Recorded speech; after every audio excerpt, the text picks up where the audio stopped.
ನೀಲಮ್ಮ, ತಂದೇಶು, ಜಗದೀಶು, ಪದಾಧಿಕಾರಿಗಳು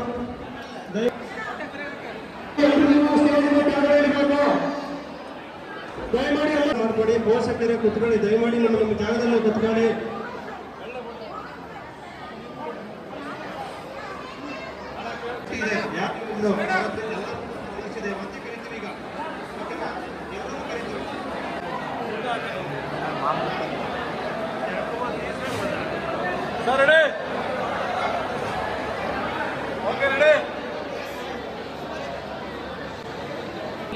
ಮುಂದೆ ಬನ್ನಿ.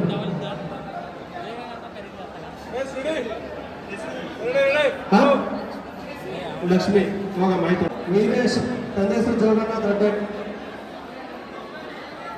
ದೊಡ್ಡಟ್ಟಿ. ನೆಕ್ಸ್ಟ್ ಅಪಲ್ಯ ಇಷ್ಟ ಆಗಿದೆ ರಿಜಿಸ್ಟ್ರೇಷನ್. ಈಗ ನೆಕ್ಸ್ಟ್ SLC ಮತ್ತೆ ಕರಿತೀನಿ. ಯಾರು ರಿಜಿಸ್ಟ್ರೇಷನ್ ಆಗಿಲ್ವೋ ಗುರುಗಳೇ, ನಾನು ಎಲ್ಲರನ್ನೂ ಕಾಲ್ ಮಾಡ್ತೀನಿ. ಪೂರ್ವ ತಯಾರಿ ಮಾಡಿದ್ರೆ ಅವ್ರಿಗೆ ಮಾತ್ರ ಗೊತ್ತಿದೆ. ಇಷ್ಟೆಲ್ಲ ಮಾಡೋದಿದೆ. ಇದಕ್ಕೆಲ್ಲ ಕಾರಣ ನೀವು, ನಿಮ್ಮ ಮಕ್ಕಳು. ಇವತ್ತು IAS ನೀವು ಈ ತಾಲೂಕಿನಲ್ಲೇ ಮುಖ್ಯ ಚೀಫ್ ಇಂಜಿನಿಯರ್ ಆಗಿದ್ದಾರೆ.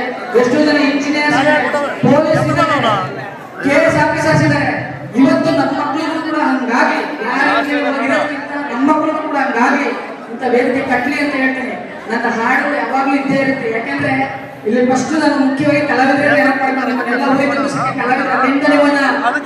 ಜೋರಾಗಿ ಮೆರವಣಿಗೆ ಮಾಡ್ಕೊಂಡ್ಬಂದ್ರೆ ಅವ್ರಿಗೆ ಧನ್ಯವಾದಗಳು. ಇಲ್ಲೇ ಕೂತಿದ್ದಾರೆ. ವೇದಿಕೆ ಮೇಲೆ ಸುಶ್ರಾವ್ಯವಾಗಿ ಒಬ್ಬ ಯುವಕ ಹಾಡಿದ, ತುಂಬಾ ಖುಷಿ ಆಯ್ತು. ಅದಾದ್ಮೇಲೆ ಒಬ್ರು ವೀರ್ಲಗುಂದಿ ಕಲಾವಿದರು ಆಡಿದ್ರು. ಯಾಕಂದ್ರೆ ನನ್ನ ವೀರ್ಲಗುಂದಿ ನಂಗೆ ತುಂಬಾ ಜನ ನಾಗರಾಜ್ ಆಗಿರ್ಬೋದು, ಅವ್ರ ಹೆಸರು ನಂಗೆ ಗೊತ್ತಿಲ್ಲ, ಟೀಚರ್ ಅವ್ರು ಆಡಿದ್ರು. ಅಂದ್ರೆ ಎಷ್ಟು ನಿಷ್ಕಲ್ಮಶವಾದ ಮನಸ್ಸಿದೆ, ಅವ್ರಿಗೆ ಒಗ್ಗಟ್ಟಾಗಿರ್ಬೇಕು, ಅಷ್ಟೇ ಮುಖ್ಯ. ಪರಂಪರೆಯನ್ನ ತಲೆಮಾರುಗಳಿಂದ ಚಂದ್ರಪ್ಪ, ಎತ್ತಯ್ಯ, ಚಿಕ್ಕದೇವರು, ಕಾಡಲಿಂಗ, ಒಬ್ಳು ನರಸಿಂಹ, ಮಾರಮ್ಮ, ಕರಿಯಮ್ಮ ಎಲ್ಲರೂ ಕಾಪಾಡ್ಕೊಂಡ್ ಬಂದಿದ್ದಾರೆ. ಇವತ್ತು ಅಕ್ಷರ ಕಲ್ಪಿದವರ ಬಾಯಲ್ಲಿ ಯಾರು ಇಲ್ಲ, ಅನಕ್ಷರಸ್ಥ ಬಾಯಲ್ಲಿ ಮಾತ್ರ ಜೀವಂತವಾಗಿದ್ದಾರೆ. ಅಕ್ಷರ